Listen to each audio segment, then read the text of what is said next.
Leitura em áudios do livro Incomparável 10 Maneiras em que Deus é diferente de nós e por que isso é algo bom, de Jane Wilkin, pela Fiel Editora, continuação do capítulo 1, Infinito. Por que luas de mel nunca duram? Acontece mais cedo ou mais tarde em todo relacionamento. Alguém irá decepcioná-la. Temos um nome para os estágios iniciais de um relacionamento, a fase de lua de mel. Aquele período azul, quando tudo, exceto a decepção, parece possível.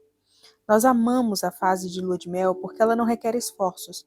A outra pessoa na relação se mostra completamente digna de nosso amor e de nossa confiança, e não podemos acreditar quanto tempo gastamos tolerando relacionamentos inferiores quando esse tipo de conexão era possível. É um prazer presentear a outra pessoa com nossa afeição. Sempre será assim. Mas, então, algo acontece. Uma ligação não retornada, uma opinião da qual não estávamos cientes, um hábito irritante que não tínhamos notado, uma falha de caráter que estava escondida, uma fraqueza de algum tipo, um limite. Nós aprendemos que nosso herói, ou nosso amante, ou nossa melhor amiga não possui amabilidade ilimitada. Eles são falhos. E aí vem a decepção. Encaramos um dilema. Tentaremos colocá-los de volta ao pedestal que eles ocupavam durante a fase de lua de mel, ou permitiremos que eles sejam, como se diz, apenas humanos? Eu suponho que esse ciclo relacional seja familiar a você. Nós todas o experimentamos. Algumas de nós tiveram um pai que pensavam ser um super-herói até que atingiram a fase adulta. Algumas de nós tiveram uma amiga íntima que pensavam ser completamente confiável, até que ela demonstrou não ser. Algumas de nós tiveram pastores, ou cônjuges, ou líderes políticos que acreditavam nunca poder desapontá-las, apenas para descobrirem que eles também tinham limites. Não é coincidência que nós comumente falemos desse tipo de decepção como a ruína de um ídolo. Quando pedimos que outro ser humano seja confiável em qualquer área, estamos pedindo que alguém que é apenas humano seja Deus. É por isso que o grande mandamento tem tanto cuidado em nos instruir a amar aqueles que são apenas humanos. Ele diz a um humano limitado que ame a Deus e os outros tão infinitamente quanto possível. Mas para amar os outros tão infinitamente quanto possível, devemos aprender a morrer diariamente para a nossa tendência de medir e comparar nossos limites. Ou talvez, mais precisamente, teremos que aprender a medir como Deus mede e a contar como Deus conta. Ele conta nossos sofrimentos. Eles não são infinitos. Eles são mensuráveis, contáveis, contidos e registrados. Contaste os meus passos quando sofri perseguições. Recolheste as minhas lágrimas no teu odre. Não estão elas inscritas no teu livro? Salmo 56, versículo 8. Ele mede os nossos pecados, porém a sua graça imensurável excede a todos. Misericordiosamente, nossos pecados são finitos em número, o produto de seres finitos. Mas onde abundou o pecado, superabundou a graça. Romanos 5:20. Ele não conta os nossos pecados contra nós, por causa de Cristo. Bem-aventurados aqueles cujas iniquidades são perdoadas e cujos pecados são cobertos. Bem-aventurado o homem a quem o Senhor jamais imputará pecado. Romanos capítulo 4, versículos 7 a 8. E, por causa de Cristo, Deus nos exorta a aprendermos a considerar os outros como Cristo nos considerou. Nada façais por partidarismo ou vanglória, mas por humildade, considerando cada um os outros superiores a si mesmo. Filipenses 2:3.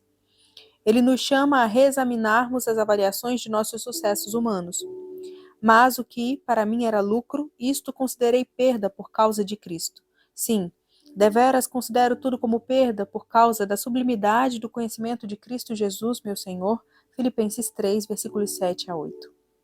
E ele muda a avaliação da nossa adversidade de maldição para a bênção. Meus irmãos, tende por motivo de toda alegria o passardes por várias provações. Tiago 1:2. É possível que esse processo de crescimento no temor do Senhor seja uma simples questão de reaprender a forma de contar? Aprendendo a adorar a Deus em sua imensurabilidade, aprendendo a tomar medida de nós mesmas, de nossos pecados, de nossas circunstâncias e do próximo de maneira precisa, nós poderemos enfim dizer como Davi: caem-me as divisas em lugares amenos. É muito linda a minha herança. Salmo 16:6. É com essa mentalidade que o rivalizar cessa e o refletir tem início. Nosso registro de nascimento anuncia que somos limitados. Nossas limitações foram planejadas. Gastarmos o restante de nossas vidas negando ou aceitando essa verdade faz toda a diferença na forma como amamos a Deus e os outros. Oro para que, nas páginas por vir, um retrato limitado de um Deus ilimitado nos mova em direção a uma maior dependência do nosso infinitamente confiável Deus. Nota: ao final de cada capítulo, você encontrará versículos, perguntas e uma sugestão de oração a fim de ajudá-la a lembrar e a aplicar o que leu. Considere a possibilidade de ter um diário no qual você copie ou parafraseie cada um dos versículos para meditação, anotando o que cada um deles acrescenta ao seu entendimento sobre o atributo analisado naquele capítulo. Depois, escreva no diário suas respostas às perguntas, bem como uma oração. Versículos para meditação. 1 Reis 8, 27, Salmo 119, versículo 96, Isaías 40, versículos 12 a 13. Perguntas para reflexão. Qual é a sua resposta emocional ao conhecimento de que Deus não pode ser medido? De quais maneiras você já tentou medir Deus?